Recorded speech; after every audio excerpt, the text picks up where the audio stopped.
Makalipas ang 2 taon. Kailangan nating bumalik ng Pilipinas. Kailangan maisakatuparan na natin ang matagal na nakaplano. You know how we prepared for this, Jamila. So don't fail me.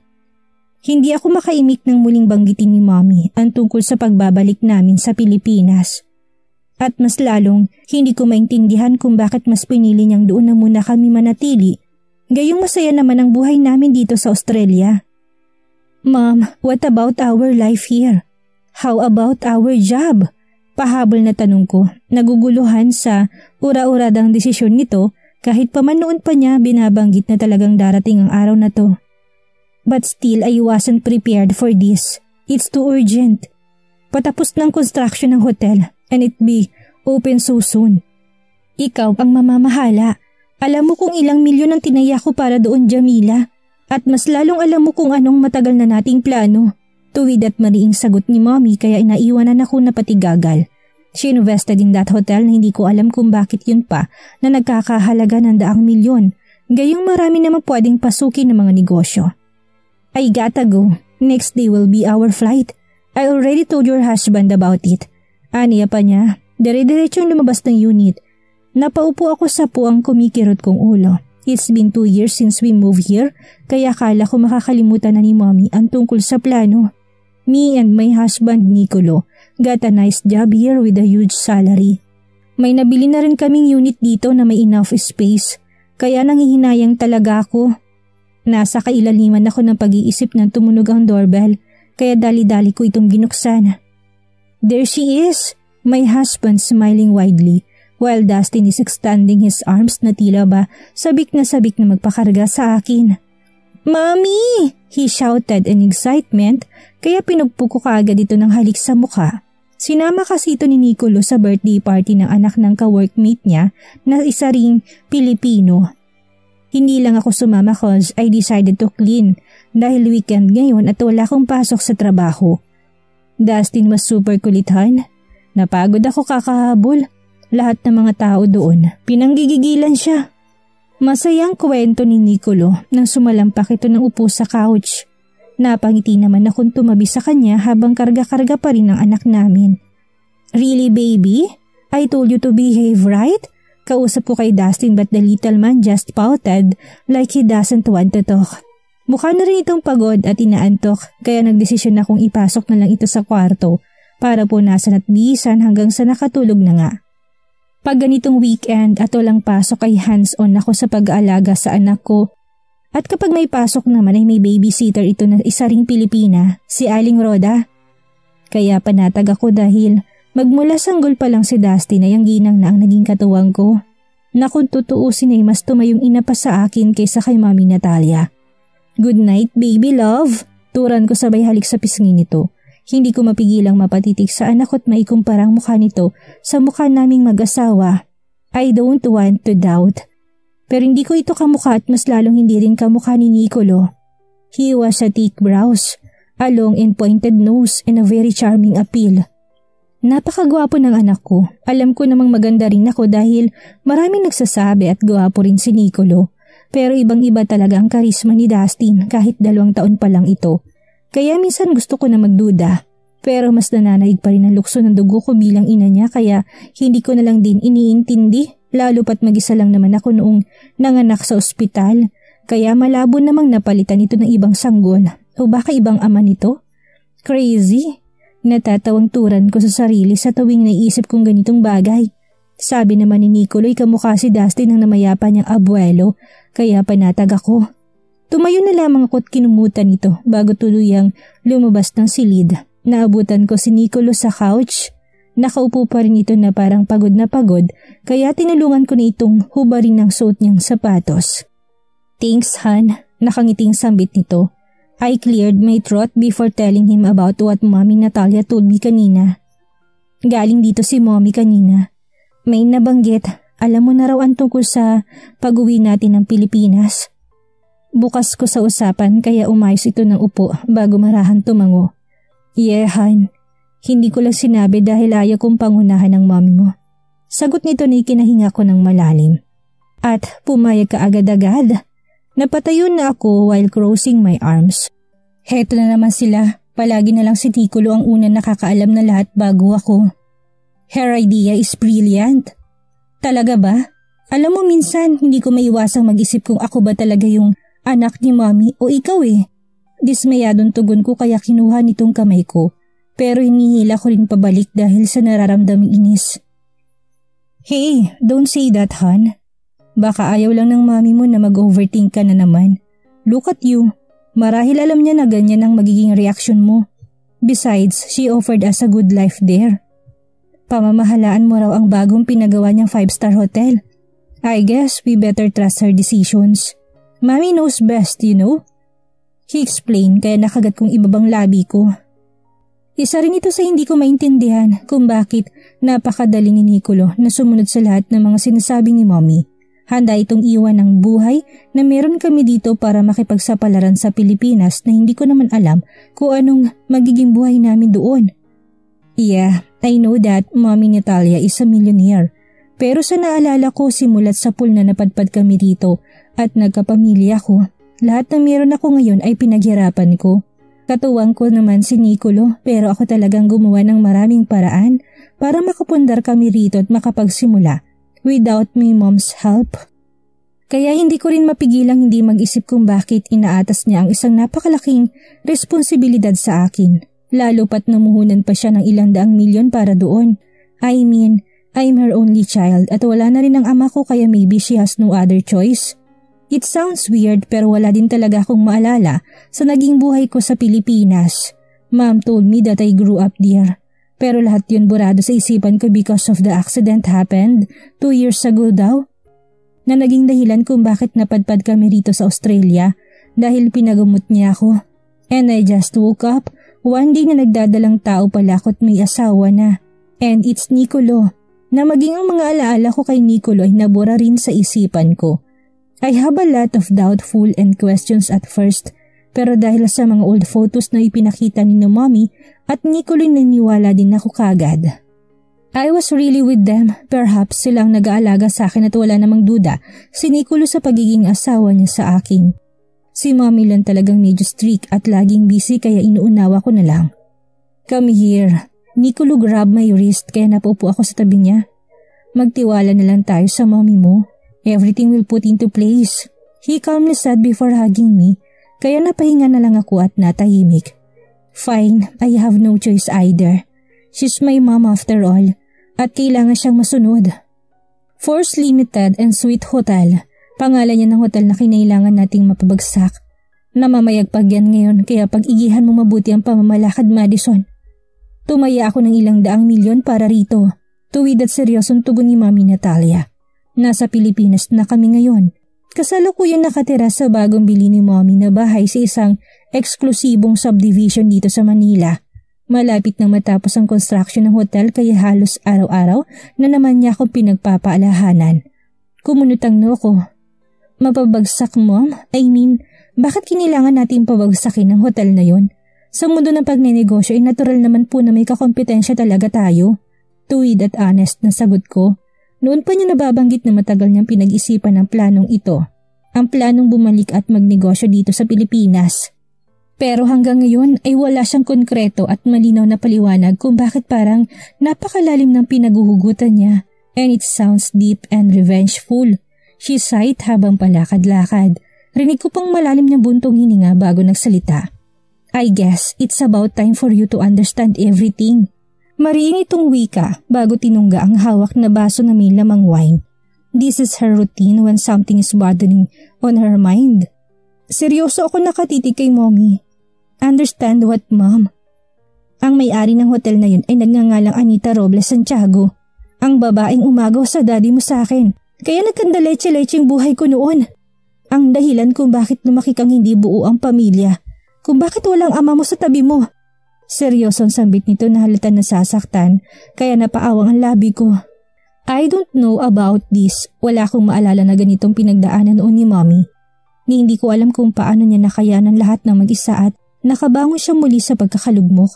Marahil dahil sa aksidenteng nangyari sa akin, kaya maging parte ng kabataan ko'y nabaon na rin sa limot. Ngunit ang binanggit itong buong pangalan ay parang narinig ko na noon na hindi ko mawari. It sounds familiar at hindi ko alam kung bakit mas natuon ang isip ko sa pangalan ng babae kaysa sa ginawa nitong kasuklam-suklam kay Mommy. Ngayong may lakas at may sapat na yaman na ako para lumaban, ipapakita ko sa babaeng yun na higit kailanman ay hindi ako talunan. Pababagsakin ko siya ng paunti-unti hanggang sa wala nang matira sa kanya. Kagaya na pagkawala ng lahat sa akin noon dahil sa kagagawan niya. Ramdam ko ang puot na nararamdaman ni Mommy habang nagsasalita kaya tahimik lang ako nakikinig. I don't know how to react. Hindi ko naman kasi alam na ganito pala komplikado at kahirap ang sitwasyon. Inilapag ni Mommy sa center table ang hawak na baso bago ito umupo sa tabi ko. Marahan itong hinawakan ng aking kamay at nagsusumamong mga matang nakatingin sa akin. I have so much trust in you, anak. Ngayong maayos ka na, ipaghiganti mo ako. Ipaghiganti mo ang nawasak nating pamilya dahil sa kagagawa ng anitang yun. Alam kong ikaw lang ang makakatulong sa akin. Ikaw lang ang natatanging alas ko. Emosyonal na tura ni Mommy. At sa kauna-unahang pagkakataon ay naramdaman kong pagyakap nito sa akin. I mean, after I recovered from the accident ay ngayon lamang ko nito niyakap. Nang ganito kahigpit kaya nakaramdam ng sayang puso ko. Para bang nakakapanibago to? That I am longing for this kind of hug from a mother. I hug her back. Kung yan ang makakapagpasaya at makakapagpanatag ng loob mo, Mom, then I will. Buong loob na tugon ko. Mom was right kung ang babaeng yun ang dahilan ng paghihirap niya noon at kung bakit hindi buo ang pamilya namin. Lalabanan namin siya. Nararapat lang din namin ipakita na nakaangat na sa buhay ang babaeng inagawan niya. Lalaban ako pero sa patas na paraan pa rin naman kaya kailangan kong galingan ang pagmamanage ng hotel sooner. Alam kong mahirap pero gagawin ko lahat na makakaya ko upang ipaghiganti si Mommy at ang nasira naming pamilya. I knew it, anak. Ikaw lang ang maaasahan ko.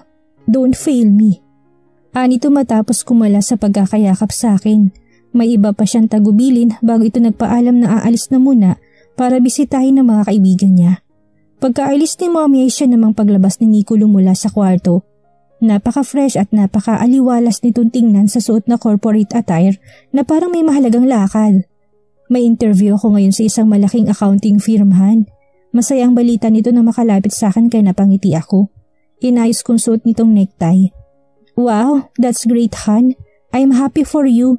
Sure na sure ako na makakapasa ka kaagad-agad. Puri ko sa kanya kaya mas lalong lumawak ang ngiti nito.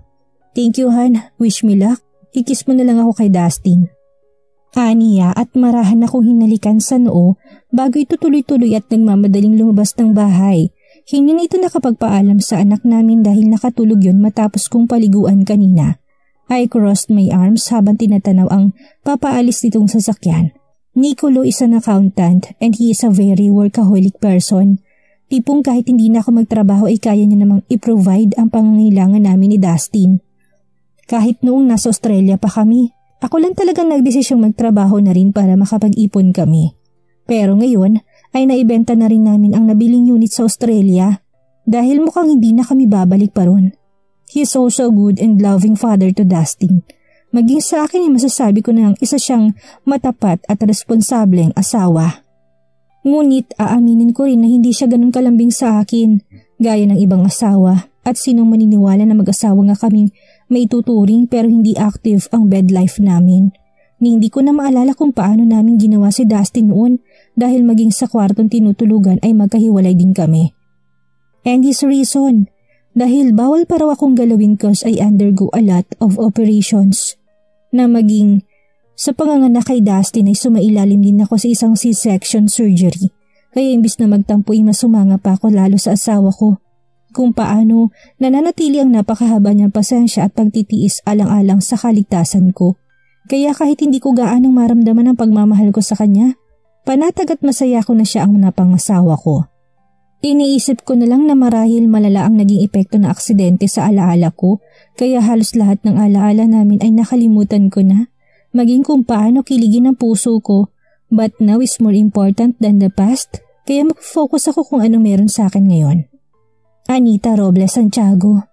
Muli na namang nanumbalik ang pangalan ng babaeng binanggit ni Mommy kanina, kaya napahawak ako sa couch na maramdaman ng biglaang pagsakit ng ulo ko.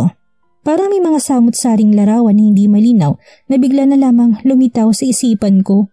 Nakakapagtaka sa kung bakit parang may malaking epekto sa isipan ko ang pangalan ng babaeng yun. Or maybe because I forgot to take my medicine.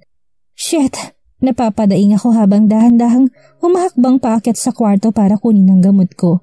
At nang matagpuan ko ito'y dali-dali akong tumungo sa kusina para kumuha ng tubig at agaran din itong ininom.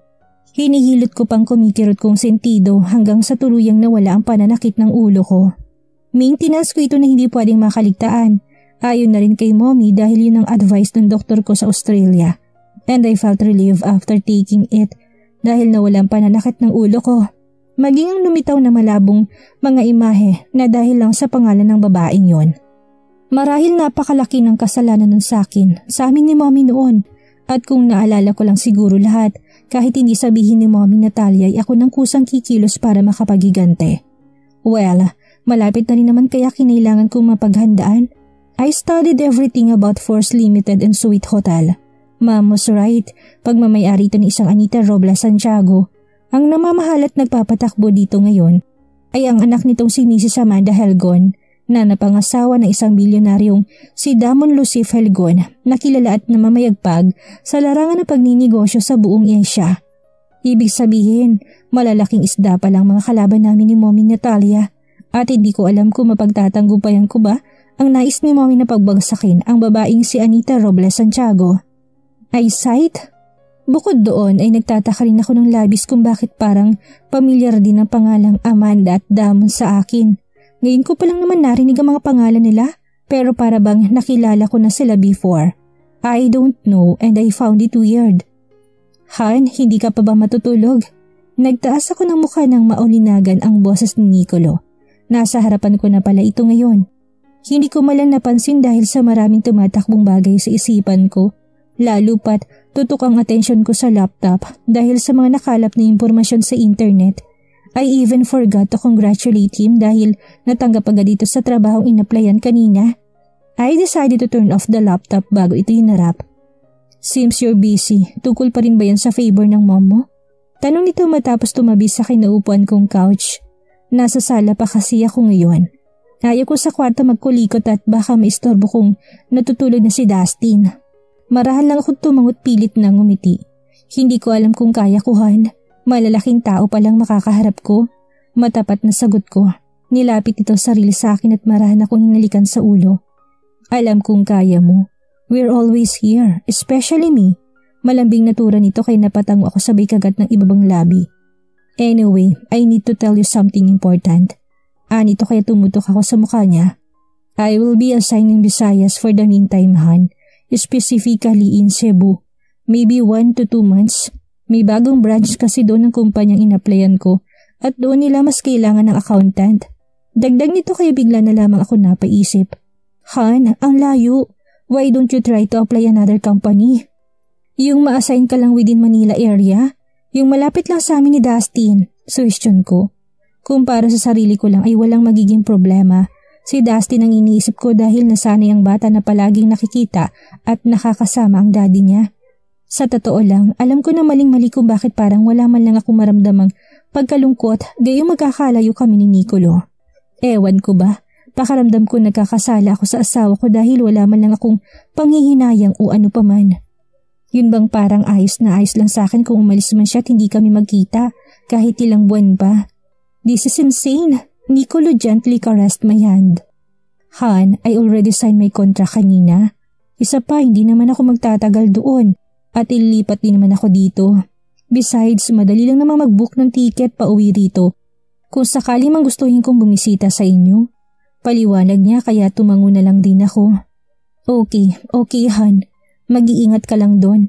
At saka lagi kang tumawag para kay Dustin. Mahigpit na bilin ko.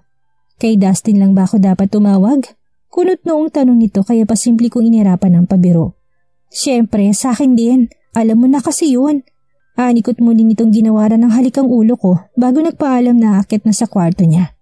Sa susunod na araw na ang flight niya kaya kinailangan niya na rin mag-empake ng mga gamit na dadalhin. And I just let him do that dahil hindi naman kami magkatabing matulog for the same reason. Umiiwas lang talaga si Nicolo sa takot na baka may mangyari sa amin na hindi pa dapat. Kaya nagpapasalamat ako palagi sa respetong pinaparamdam at pinapakita niya. Kung pagsusumahin, Para kami hindi mag-asawa. I mean, he's a good man naman. Maasikaso, maalaga at maalalahanin. Pero hanggang doon lang dahil pagdating sa usaping sexual at romansa ay wala kami nun ngayon. Siguro noon meron dahil hindi naman mabubuo si Dustin kung wala. Ilang saglit pa ay pumanik na rin ako sa kwarto namin na anak ko. Si Mami Natalia naman hindi na muna umuwi ngayon dahil nasabik na makasama ang dati niyang kaibigan. Tulog na tulog pa rin si Dusty nang maabutan ko kaya marahan ko tong hinalikan sa pisngi bago ako nahiga. Mabilis lumipas ang mga araw at ngayon ang araw ng flight ni Nicolo patungong Visayas. Inihatid namin siya ni Dustin sa airport kasamang bagong yaya na nakuha namin para maging katuwang ko sa pag-aalaga kay Dustin. Lalo pat ilang araw na lang ay bubuksan ng hotel ni Mommy Natalia. Dada! Nagsimula nang humikbi si Dustin na parang nauunawaan ang pag-alis ng daddy niya. Nasa airport na kami ngayon, kabababalan ng sasakyan. Kinuha ni Nicolo si Dustin mula sa pagkakarga sa akin. You behave, okay? Dada needs to work. I will just call everyday para palagi tayong magkausap. Malambing at emosyonal, natura ni Nicolo sabay halik sa ulo ni Dustin. I just don't know what to say. Wala akong maramdamang lungkot para sa sarili ko. Nalulungkot ako sa itsura ng anak ko na pinipigilan ang sarili niyang wag mapaiyak. Come to mommy baby, babalik din naman si daddy very soon. Ani ko sabay kuha kay Dustin kaya napayakap ito sa laeg ko. Ngumiti si Nicolo, tinalikan ako sa pisngi. Mag-iingat kayo rito palagi. Tawagan mo lang ako kung sakali mang kailangan mo na makakausap. Mag-iingat ka rin. Maghihintay kami ni Dustin sa pag-uwi mo. Turan ko bago ito humakbang papasok sa entrance ng airport. Dustin also waved his little hand na makitang papaalis ng daddy niya. Bye, Dada! He uttered kahit pa man malungkot ang mga mata nito. Pumasok na rin kami sa loob ng sasakyan pagkatapos. Napagdesisyonan kong sumaglit na lang kami sa isang sikat na fast food para naman mabawas-bawasan ang bigat ng loob ni Dustin. Do you like to eat fried chicken and spaghetti, baby? Tanong ko na nagpaliwanag sa mukha nito. Mom! I wanna eat chicken and eat. Masiglang sagot nito. Napaka-cute lalo kapag naka-baby talk to. Ilang saglit lang ay dumating na kami kaya excited nang bumaba si Dustin karga ng yaya niya. Sinenyasan ko sila ng yaya niya na mauna nang pumasok dahil naghahanap ako ng tamang espasyo para makapag-park ng maayos. Inabot rin ako ng ilang minuto bago natapos. At nang makapasok sa loob ay nakita kong tumatakbo si Dustin, habol-habol ng yaya niya, marahil nagpababa ito. Gusto kasi nito maglakad-lakad kapag ganitong nasa pampublikong lugar kami. Naghanap na lang din ako ng table na mauupuan namin. Tinawag ko si Yaya at inutusan na ordering namin. Ako na lang ang titingin sa anak kong napakalikot. Dustin, baby! Tawag ko sa anak kong nagsusumiksik na sa kung saan. I was about to get him na mabunggo ito sa isang matangkad na lalaki. Nakatalikod ang lalaki at mabilis na napayuko nang makitang anak ko muntika ng mapahiga sa sahig. Mabuti na lang at napakapit to sa suot na pantalon ng lalaki. Dustin! Oh my goodness, baby! Dali-dali ako napatakbo, pero bago ko pa man makuha si Dustin ay mabilis tong kinarga ng lalaki. Are you okay, dude? Rinig kong tanong ng lalaki, barito ng boses nito ngunit puno ng pag-alala. I froze. May kung anong kaibuturan sa puso ko bigla na lamang nagwala nang marinig ang boses nito. Parang biglang nag-slow mo ang lahat habang nakatitig ako sa malapad na likuran ng lalaki. Mommy! Naiiyak na sambit ng anak ko sabay turo sa akin, kaya napalingon ng lalaki sa kinatatayuan ko. At nang magpang-abot ang mga mata namin ay hindi ko maipaliwanag kung bakit nakaramdam ako ng kakaiba. Parang kinukuryente ang buong sistema ko habang hindi magawang ialis sa mga mata sa napakagwapong mukha ng lalaki. At pakiramdam ko ay ganun din ang lalaki. Mapanuri ang titig nito sa akin na para bang pinag-aaralan ng buong pagkatao ko. Mrs. Sambit ito kaya para ako nanumbalik sa biglaang pagkawala sa sarili. Inaabot pala nito si Dustin sa akin. Napatikim ako't dali-daling kinuhang anak ko mula sa pagkakarga niya. Nakaramdam ako ng hiya dahil mukhang nahalata nitong titig ko sa kanya. Salamat. Marahang sabit ko. Hirap pang makabigkas dahil sa pagwawala ng damdamin. It's fine. Are you okay now, dude? Baling nito kay Dustin. Ngayon naman ay sa mukha ng anak ko ito seryoso nakatitig. Halos ayaw pang kumurap ng lalaki. Tumangon naman si Dustin at matamis doon na pangiti like he knows this man. Ma'am Jamila, nasa table na pong pagkain. Naudot lang ang eksena namin nang lumapit si Yaya. Ewan ko ba, parang napakabigat ng paa ko't hirap akong humakbang para iwan na ang lalaki. Mr. Montesilio, tawag ng isang may edad na lalaki kaya napalingon doon ng lalaki. Nagpasya na rin akong humakbang papaalis. This is not good. Pakaramdam ko, nagkakasala ko sa asawa ko for appreciating another man. Hindi lang basta paghanga ko, I felt that is more than that. Bagay na hindi ko maramdaman kay Nicolo sa tuwing magkasama kami. Bye-bye! Dustin waved his hand and I didn't bother to look at the man. Seryoso lang ako naglakad patungo sa table namin. Pero kahit nakatalikod, ramdam na ramdam ko mapukol na titig ng lalaki. Bakit ganun? Bakit feeling ko magkaparehas kami ng nararamdaman? And I can't control myself for thinking of that stranger. Sino kayang babaeng nagngangalang Jamila? Bakit iba ang nararamdaman niya sa pamilyang kinamulatan niya? At bakit pamilyar ang mga bagong tao at pangalang nakikilala niya? Iyan ang ating aalamin sa susunod nating kabanata.